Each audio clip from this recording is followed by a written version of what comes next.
Hello my dear students, welcome back to a new session of editorial analysis. और हमेशा की तरह हम शुरू करेंगे अपना सेशन वोकैबुलरी से। वोकैब के डायरेक्ट क्वेश्चंस आते हैं आपके एग्जामिनेशन में, और साथ ही साथ अगर आप अपने स्कोर्स बूस्ट करना चाहते हैं, अगर आप अपना सिलेक्शन इंश्योर करना चाहते हैं, reading comprehension is one thing that you should not be ignoring and that you can practice on a daily basis, that you can improve efficiently through your editorial analysis sessions. चलिए शुरू करते हैं आज का session. The first word is austerity. Austerity ITY ending word है ना। ITY ending word is a noun. ITY ending word क्या होता है? नाउन होता है। ऑस्टेरिटी का मतलब क्या होता है? देखो, ऑस्टेरिटी का मतलब ये भी होता है आप सादा जीवन जी रहे हैं, है ना। सादा जीवन जी रहे हैं, जैसे तपस्वी लोग जो तपस्या करने जाते थे, है ना, जैसा वो जीवन जीते थे, सादा लेकिन स्ट्रिक्ट का, तो वो भी ऑस्टेरिटी होता है।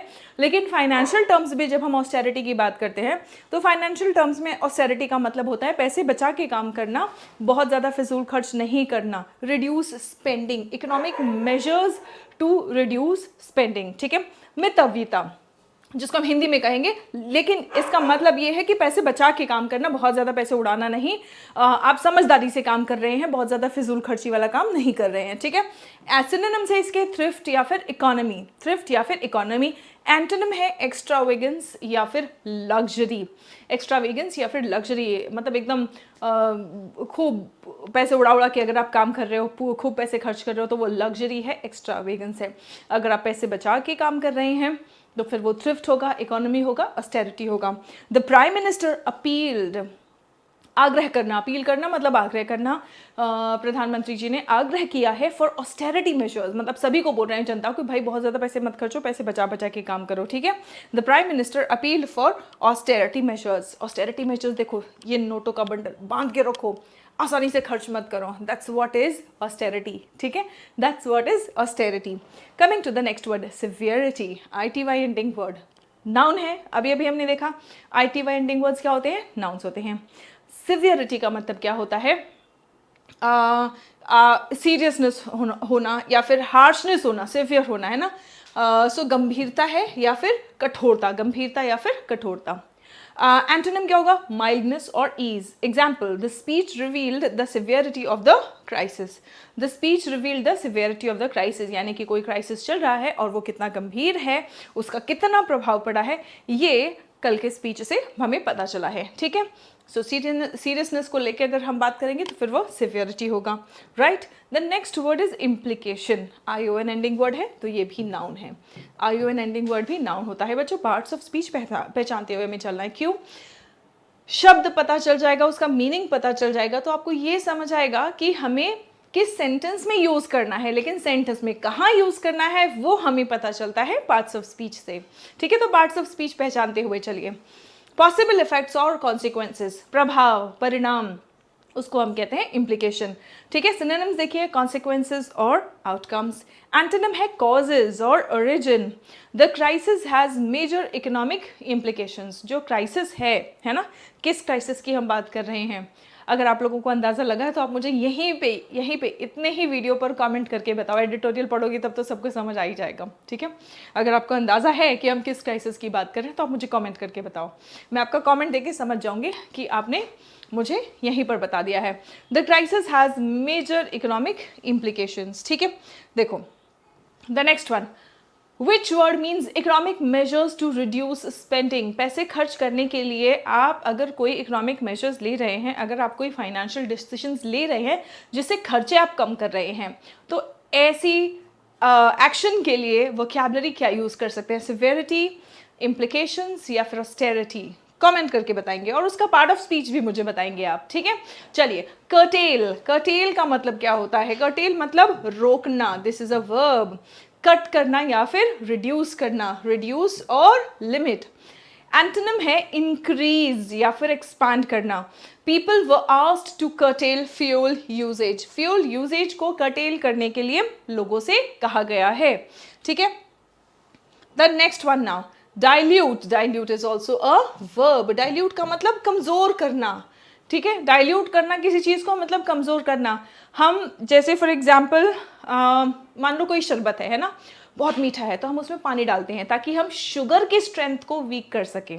क्योंकि शुगर बहुत ज़्यादा था तो हमने पानी डाला, उसको डाइल्यूट किया। बिल्कुल इसी तरीके से किसी के पास बहुत सारा पावर है तो उसके थोड़े से पावर्स कम कर दिए गए, तो हमने उनके पावर्स को डाइल्यूट किया है। ठीक है, डाइल्यूट करना मतलब कमज़ोर करना या कम करना, कॉन्सेंट्रेशन को कम करना, वीकन करना, रिड्यूस करना। एंटोनिम क्या होगा? स्ट्रेंथन करना, इंटेंसिफाई करना। The government try to dilute consumption, यहाँ पे इन्होंने कंजम्पशन यानी कि खपत, जो लोग यूज़ कर रहे हैं चीज़ों को, उसको कम करने की कोशिश की, क्योंकि जितना आप यूज़ करोगे उतना खर्च होगा, है ना, तो उतना ज़्यादा आपका बर्डन बढ़ेगा। तो कंजम्पशन को, सरकार ने कंजम्पशन को डाइल्यूट करने की कोशिश की है। ठीक है, डाइल्यूशन देखो, इसके भी शरबत में चीनी ज़्यादा था तो ये पानी ऐड कर रहा है ना, और इसको डाइल्यूट कर रहा है। ठीक है, आगे बात समझ, यहाँ तक सब कुछ क्लियर है तो फटाफट से बच्चे थम्स अप कमेंट कर देंगे तो कमेंट सेक्शन। चलिए आगे बढ़ते हैं। कोइंसाइडेड, कोइंसाइड करना मतलब क्या? कोइंसाइड करना मतलब एक ही समय पर होना। आओ,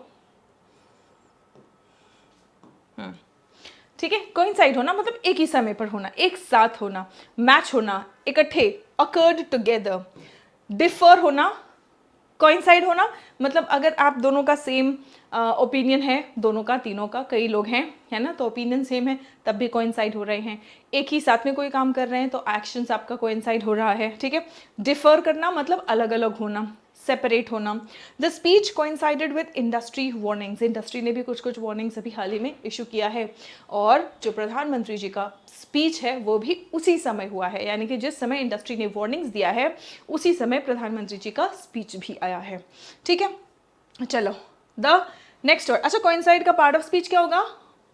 यहाँ पे कोई सफिक्स नहीं है बच्चों, यहाँ कोई सफिक्स नहीं है, आपको मीनिंग से आपको पता करना पड़ेगा। ठीक है, मीनिंग से कैसे पता करना है, चलो टेस्ट करते हैं। देखो, आप मीनिंग पढ़िए, मीनिंग पढ़ के आप समझिए कि क्या ये किसी चीज़ का नाम या पहचान बता रहा है, किसी चीज़ की विशेषता। अगर नाम या पहचान बताएगा तो वो नाउन होगा, अगर किसी चीज़ की विशेषता बता रहा है तो फिर वो एडजेक्टिव होगा, और अगर कोई एक्शन बता रहा है तो फिर वो वर्ब होगा। आप इसको पढ़ के समझिए कि यहाँ पे क्या हो रहा है। Happened at the same time, happened at the same time. मैं आपको एक हिंट देती हूँ। ठीक है, होना, खाना, पीना, सोना, खेलना, राइट। सो एक साथ होना। आप मुझे इसका पार्ट ऑफ स्पीच बताएंगे। चलिए, now which word means to reduce और लिमिट समथिंग, किसी चीज को, किसी भी चीज को कम करना। खर्च कम करने को क्या कहेंगे? पहला क्वेश्चन था। ठीक है, खर्च कम कर रहे हैं उसको क्या कहेंगे? पहला क्वेश्चन था। इन जनरल किसी चीज को कम कर रहे हैं तो उसे क्या कहेंगे? कोइंसाइड करना, कर्टेल करना, या फिर डाइल्यूट करना। कंफ्यूज मत होना, ठीक है, ये कंफ्यूजिंग है थोड़ा सा, कंफ्यूज मत होना। आप लोग कमेंट करो आंसर, तब हम देखेंगे। नाउ डायर, डायर का मतलब क्या होता है? यहाँ पे भी सफिक्स नहीं है। ठीक है, यहाँ पे हमें मीनिंग से समझना पड़ेगा। एक्सट्रीमली सीरियस, जब हम किसी चीज को गंभीर कह रहे हैं, भयावह कह रहे हैं, तो हम उसकी विशेषता बता रहे हैं ना, तो फिर ये पार्ट ऑफ स्पीच बन जाएगा एडजेक्टिव। ये पार्ट ऑफ स्पीच बन जाएगा एडजेक्टिव। ड्रेडफुल, सिवियर, है ना, होपफुल या माइल्ड। ड्रेडफुल मतलब खौफनाक, डरावना। होपफुल मतलब हमें पॉजिटिव चीज़ की उम्मीद है ना, हमें पॉजिटिव चीज़ की उम्मीद है, तो फिर वो एंटोनिम बन जाएगा। द कंट्री में face a dire economic situation, Bharat में गंभीर आर्थिक स्थिति पैदा हो सकती है। द कंट्री में face a dire economic situation. ठीक है, और इसी बात को लेके सोचा जा रहा है, सीरियस थिंकिंग दिया जा रहा है इस बात को, है ना। क्यों? क्योंकि डायर, एक्सट्रीमली सीरियस कॉन्सिक्वेंसेस हो सकते हैं। ठीक है, चलिए, एग्जैसरबेट, ATE एंडिंग वर्ड हमारा फेवरेट। क्या है ये? वर्ब होता है। एग्जैसरबेट का मतलब होता है किसी भी स्थिति को और खराब कर देना, बद से बदतर कर देना। बैड, देखो आप एडजेक्टिव्स में पॉजिटिव, कंपैरेटिव और सुपरलेटिव डिग्री पढ़ते हो ना, good, bad, sorry, bad, worse, worst, है ना। तो बैड का कंपैरेटिव क्या है? और खराब को हम क्या कहते हैं? वर्स, है ना। वर्स कंपैरेटिव डिग्री एडजेक्टिव है। वर्सन वर्ब बन गया, एन लगा दिया ना, तो फिर वो वर्ब बन गया। डिटीरियोरेट, एग्जैसरबेट, इंटेंसिफाई, है ना, ये सभी कुछ क्या है? बद से बदतर होने के लिए हमारे पास वोकैबुलरी है। इम्प्रूव होना, अमेलियरेट होना, है ना, ईज करना, कोई भी चीज़ को आरामदेह कर दिया आपने, ईजी कर दिया, ठीक कर दिया, तो ये सब इसके एंटोनिम्स है। द क्राइसिस में एग्जैसरबेट इकोनॉमिक डैमेज, आर्थिक जो डैमेज हुआ है, इकोनॉमिक डैमेज हुआ है, ये क्राइसिस जो है उस डैमेज को, इकोनॉमिक डैमेज को और ख़राब कर सकता है, राइट, एग्जैसरबेट कर सकता है। Cater to, cater is a verb, इसके साथ में फिक्स्ड प्रेपोजिशन आता है बच्चों to, cater to. Cater to मतलब पूरा करना, जरूरत पूरा करना कोई, है ना।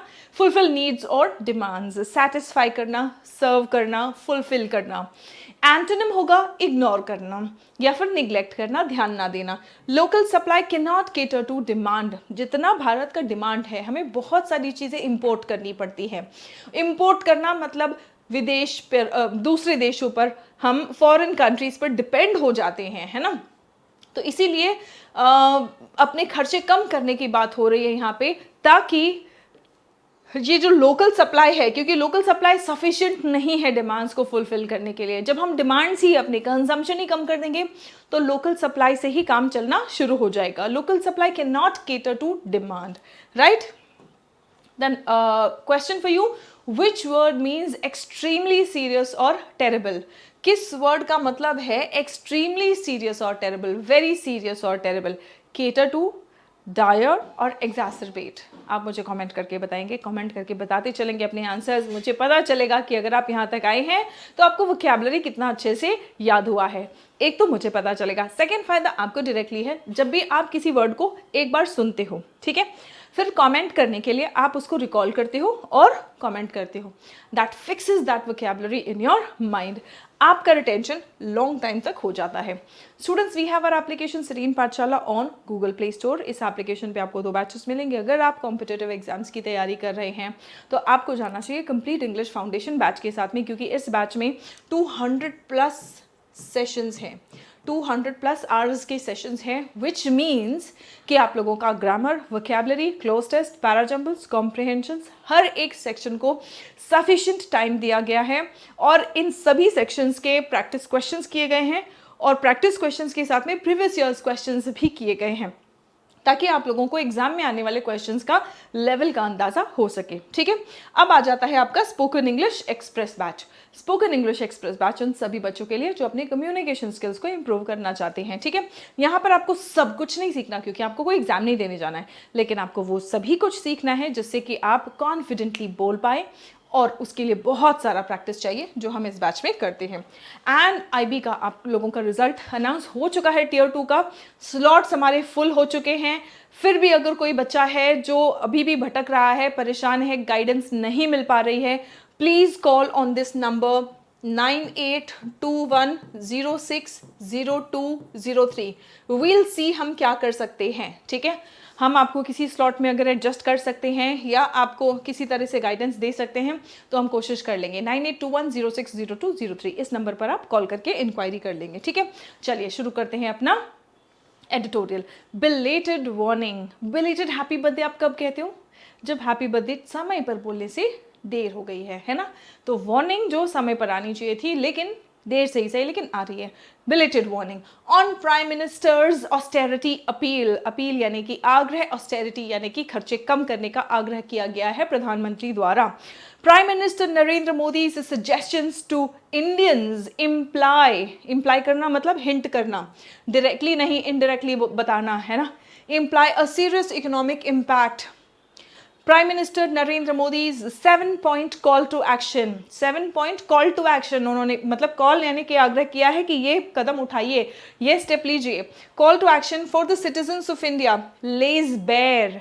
लेज बेयर मतलब खोल के आपके सामने इनका जो 7-point एक्शन है उससे हमारे सामने बिल्कुल खुला हमारे सामने रखा गया है क्या? The severity of the impact of the West Asia crisis। West Asia में जो क्राइसिस हो रहा है वो कितना गंभीर है और उसका क्या प्रभाव पड़ रहा है वो अब हमारे सामने खुला है, ठीक है। Further, apart from its implications, Mr. Modi's message is problematic। अब जो इम्प्लीकेशंस है, जो प्रभाव है, उसके अलावा apart from the implications Modi ji के मैसेज का क्या है, क्या इम्पैक्ट है, क्या प्रॉब्लमैटिक है वो फॉर 2 अदर मतलब फॉर 2 की रीजंस, फॉर 2 की अदर की रीजंस, 2 और अन्य कारणों की वजह से इनका जो मैसेज है वो प्रॉब्लमैटिक है, ठीक है। किसके लिए? ऑब्वियसली हम सब के लिए। It's timing and content. जो टाइमिंग है मैसेज का वो प्रॉब्लमैटिक है और जो कंटेंट है वो प्रॉब्लमैटिक है। A key part of his message was to urge people. उनके जो उन्होंने संदेश दिया है, जो मैसेज दिया है, उसका एक अहम हिस्सा, a key part of his message was to urge people, urge यानी कि आग्रह करना, अपील आग्रह करना, urge people to work from home, वो बोल रहे हैं कि लोगों को कि यार घर से काम करो, and reduce their fuel usage, घर से काम करने से ट्रैवलिंग कम होगा और फ्यूल यूजेज कम होगा। A more effective approach might have been to lead by example, कह रहे हैं कि इससे भी ज़्यादा प्रभावशाली अप्रोच यानी कि तरीका होता अगर लीड बाय एग्जाम्पल किया जाता, उनके सामने एग्जाम्पल पेश किया जाता। Yet Mr Modi's message comes days after he and his cabinet colleagues flew all over the country and organised road shows to campaign for the recent elections। कह रहे हैं कि इनका मैसेज कब आया, जब देश भर में flu all over the country, देश भर में मोदी जी और उनके कैबिनेट कलीग्स जो हैं वो देश भर में उड़ान भर रहे थे और उन्होंने रोड शोज भी ऑर्गेनाइज किया हाल ही में जो इलेक्शंस हुए उनके लिए। नीदर डिड एनी ऑफिस, इसीलिए कहा जा रहा है कि एग्जाम्पल से लीड करना चाहिए था। जब इलेक्शंस के लिए कैंपेनिंग कर रहे थे उस टाइम पे फ्यूल की बचत करने की आवश्यकता है ये मैसेज देते तो और स्ट्रांगली जनता के दिमाग पर इस बात का इम्पैक्ट जाता, ऐसा आर्टिकल में कहा जा रहा है। ठीक है, neither did any of his pre election speeches mentioned, कह रहे हैं कि इलेक्शन से पहले जितने भी उनके स्पीचेस थे किसी भी स्पीच में उन्होंने ऐसा कुछ मेंशन नहीं किया। Neither did any of his pre election speeches mention these issues, इन मुद्दों पर प्री इलेक्शन के किसी भी स्पीच में इन मुद्दों पर बात नहीं हुई है, जिक्र भी नहीं हुआ है। His message also comes on the back of daily reassurances by his government officials. अब इनका ये जो मैसेज है ये कहाँ आ रहा है, अभी तक इनके जितने भी सरकारी ऑफिशियल्स थे ये सब बोल रहे थे कि आश्वासन दे रहे थे, रीअश्योरेंसेस दे रहे थे, वो भी डेली रीअश्योरेंसेस दे रहे थे, नहीं कोई दिक्कत नहीं है, हम पर कोई इम्पैक्ट नहीं हुआ है ना, कोई असर नहीं पड़ा है वॉर का। तो ये डेली एश्योरेंसेस के बाद अब ये मैसेज आ रहा है, ठीक है, that there was nothing to worry.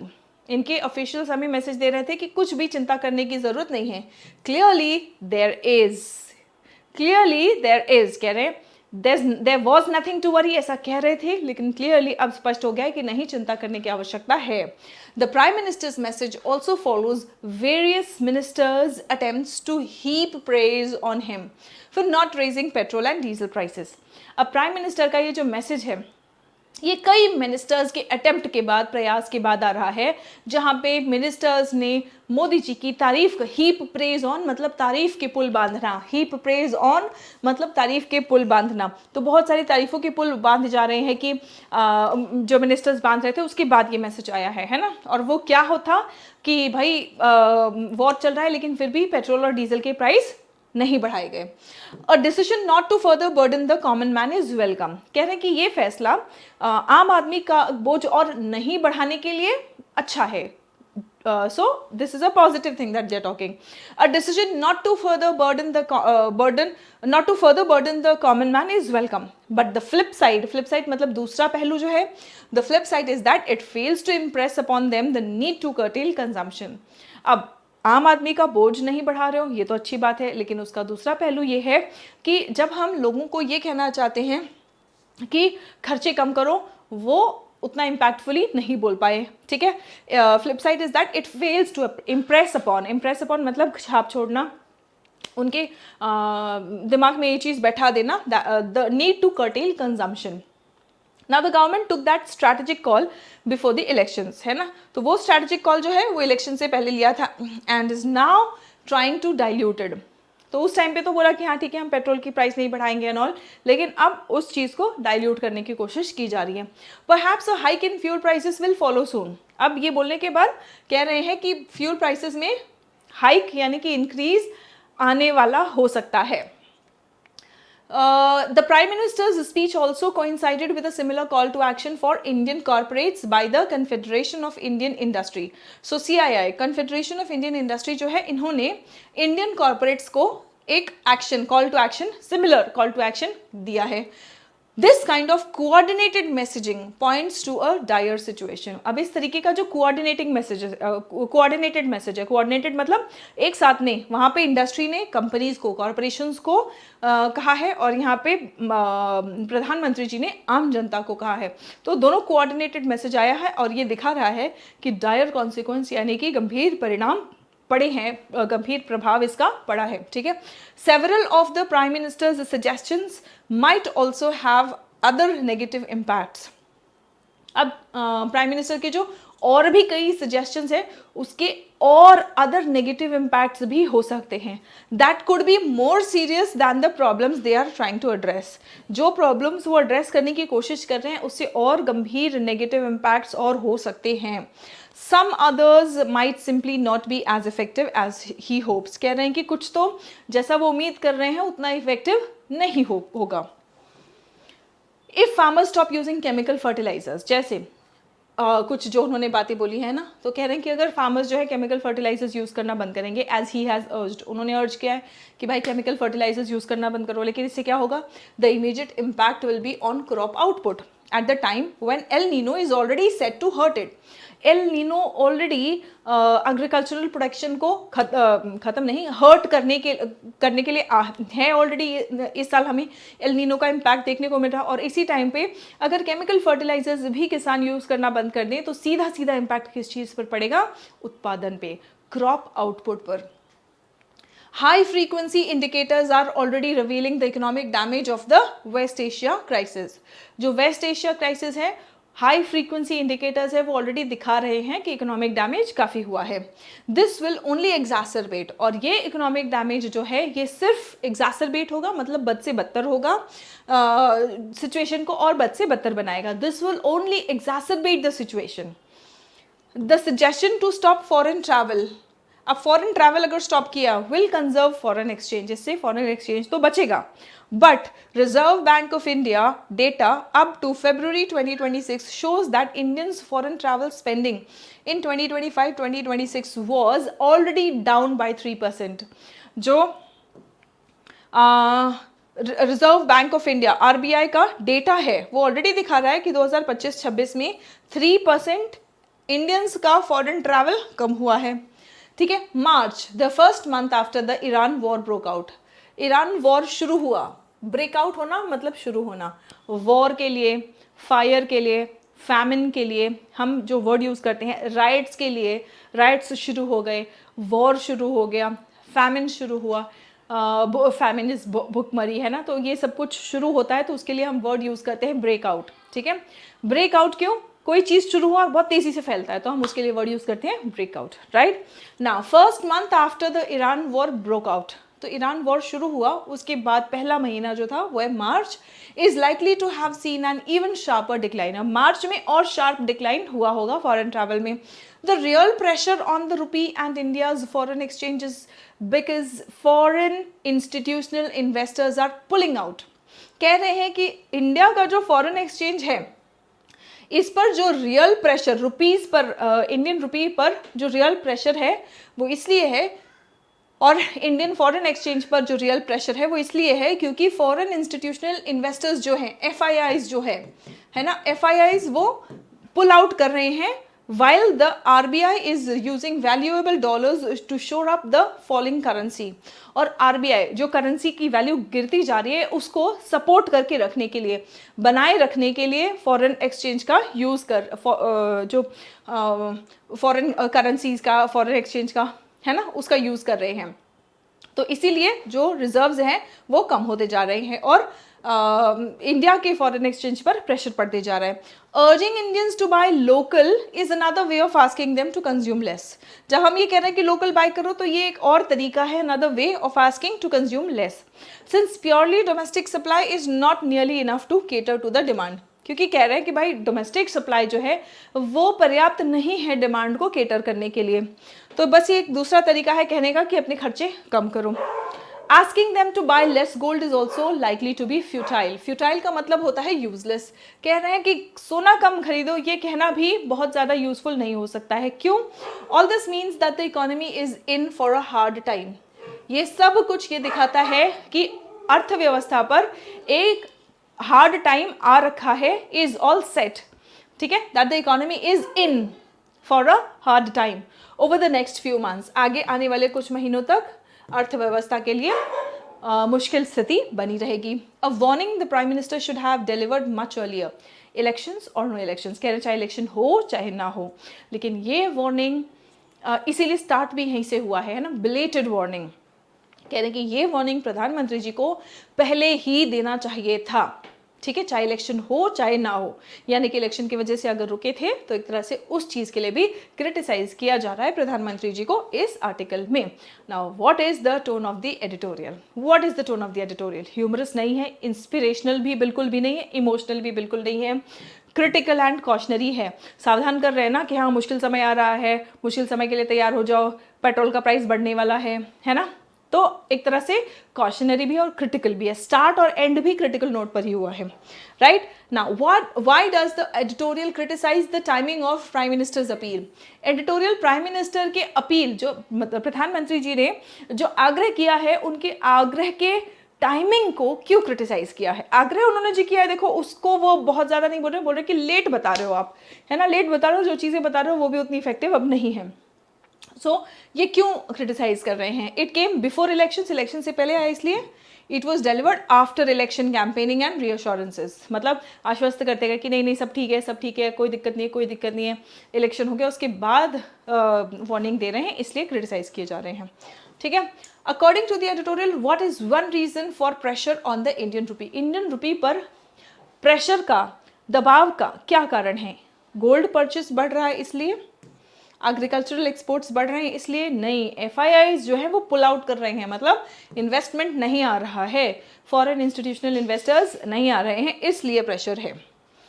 What does the word futile mean? Futile का मतलब क्या होता है? फ्यूटाइल का मतलब होता है यूजलेस, इनइफेक्टिव, ठीक है। फ्यूटाइल का मतलब होता है यूजलेस और इनइफेक्टिव।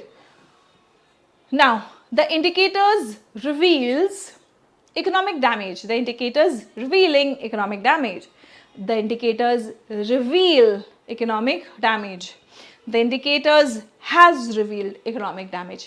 कौन सा सेंटेंस करेक्ट है? आप ध्यान से देखेंगे और आप इसका आंसर मुझे कमेंट करके बताएंगे। अगेन सब्जेक्ट वर्ब अग्रीमेंट का क्वेश्चन है, ठीक है, which is very important. Subject verb agreement का क्वेश्चन है, बहुत इंपॉर्टेंट है।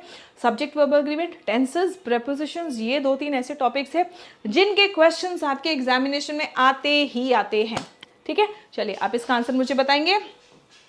एंड सोचने विचारने के लिए एक मुद्दा, should governments promote austerity measures during economic crisis? अगर कोई इकोनॉमिक क्राइसिस है ना, कोई आर्थिक आपदा आ रखी है, कोई प्रॉब्लम है, क्या ऐसे समय पे सरकार को ऑस्टेरिटी मेजर्स यानी कि खर्चे कम करने वाले मेजर्स को प्रमोट करना चाहिए? आपको क्या लगता है? अगर आपका खुद का कुछ ओपिनियन है वो आप कमेंट करके बता सकते हैं, अदरवाइज यहाँ पे कुछ की पॉइंट्स है, आप इनको पढ़िए, उसके बाद फिर आप अपना ओपिनियन फॉर्म कीजिए एंड आप मुझे कमेंट करके बता सकते हैं। इससे आपके एनालिटिकल स्किल्स और आपकी राइटिंग स्किल्स दोनों टेस्ट हो जाएंगे, ठीक है। चलिए टेस्ट भी होंगे और साथ साथ इंप्रूव भी होंगे। That's it for today students, see you in the next session. तब तक अपना ख्याल रखेंगे, स्वस्थ रहें, मस्त रहें और सभी बच्चे पढ़ते रहें और आगे बढ़ते रहें। जय हिंद एवरीवन।